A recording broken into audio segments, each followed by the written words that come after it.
अफसोस है मेरे बच्चे को टीका नहीं लगाया। अस्सलाम वालेकुम नाजरीन, कल एक वाक़या रुनुमा हुआ तहसील हेडक्वार्टर अस्पताल में।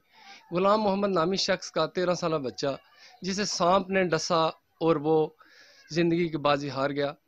ज़िंदगी की बाजी इस तरह हारा कि वो उसे तहसील हेडक्वार्टर अस्पताल में लाया गया। डॉक्टरों की मुबैना गफलत, आधे घंटे की ताख़ीर के बाद उसे एक ग्लूकोज की ड्रिप लगाई गई।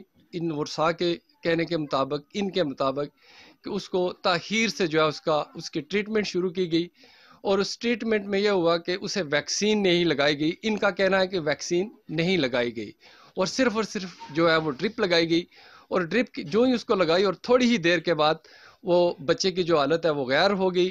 अस्पताल अम्बला फौरी तौर पर उस बच्चे को अपनी ही एम्बुलेंस में मीर पर रेफ़र करता है और रास्ते में वो मोहम्मद रियाज ज़िंदगी की बाजी हार जाता है। मेरे साथ इस वक्त बच्चे का वालिद मौजूद है, उससे बात करते हैं क्या वाक़या हुआ। और आज ये भी बताते चलूँ नाजरीन, हमारी खबर रोज़नामा अदालत ने ये खबर ब्रेक की कि वैक्सीन ना लगने की वजह से बच्चे की जो है मौत वाक़या हुई है। तो अस्पताल इंतज़ामिया ने हमें कहा कि ये नाम नेहाद खबर है, झूठी खबर है। इस हवाले से हम आज उसके घर पहुंच गए। जी अस्सलाम वालेकुम, क्या नाम है जी आपका? मेरा गुलाम मोहम्मद नाम है। गुलाम मोहम्मद साहब, क्या हुआ? मैंने बच्चा इस वक्त अस्पताल में खिले गया था, मेरा बच्चा ठीक ठाक था। मैंने बच्चे को क्या, बच्चे को काली पिया गया। मैंने बच्चा मेरा कहने लगा काली साली कोई चीज़ नहीं, मुझे नहीं है। मैंने डॉक्टर को हाथ में अर्ज किया, मैंने बच्चे को टीका लगाओ। उन्होंने ट्रिप लगा दी। ट्रिप लगा देते बच्चे को कहने लगे मीरपुर ले जाओ। मेरा बच्चा रास्ते में चलते फौत हो गया। क्या कहते हैं, वैक्सीन वो नहीं लगी उसको जो टीका था? टीका मेरे बच्चे को नहीं लगाया। मुझे ये बहुत बड़ा अफसोस है, मेरे बच्चे को टीका नहीं लगाया।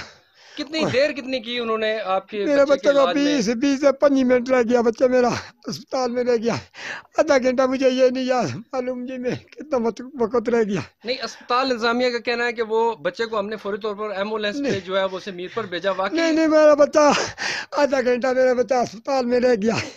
मेरा बच्चा आधा घंटा, ये दुनिया सब इकट्ठी हो गया अस्पताल में गई है, फिर मेरा बच्चा अस्पताल से गया। आधे घंटे से बाद मेरा बच्चा अस्पताल से गया है। इन्होंने कहने लगे तो मीरपुर ले जा।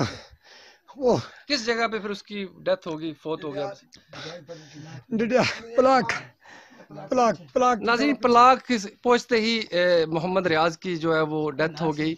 और ये जो इसके वालिद की हालत गैर है, ये बात करने से भी कासर है। जहाँ पे मैं बैठा हूँ, इनका ये रहन सहन आप देख लें, इंतहाई गरीब सफ़ेद पोश शख्स है और बड़ी मुश्किल से गुजर बसर करते हैं। ये बच्चा मदरसे में पढ़ता था, कुरान हिफ़्ज़ करता था। इसका वालिद मुख्तलिफ़ जगहों पर ट्रैवल करते थे। ये बकरवाल फैमिलियाँ हैं और मुख्तलिफ़ जगहों पर अपने जो हैं वो बकरियाँ वगैरह ले कर सफ़र करते हैं और सिर्फ बच्चे की पढ़ाई के लिए यहाँ पर रुके हुए थे। ये बहुत मुश्किल और दुश्वार तरीन जगह है यहाँ पर मैं बैठा हूँ। मैं बहुत मुश्किल से यहाँ पर पहुँचा हूँ सिर्फ अपने इस बच्चे की खातिर यहाँ पे कि ये मदरसे में पढ़ जाए और तालीम हासिल कर ले, हम मुश्किलात से निकल जाएं। और मुबैना तौर पर अस्पताल की गफलत की वजह से उसकी हलाकत हुई है। मेरी अरबाब अख्तियार से गुजारिश है कि इनके खिलाफ शदीद तरीके से और सख्त तरीन कार्रवाई अमल में लाई जाए। असद शरीफ कारस, अदालत न्यूज़, डडियाल।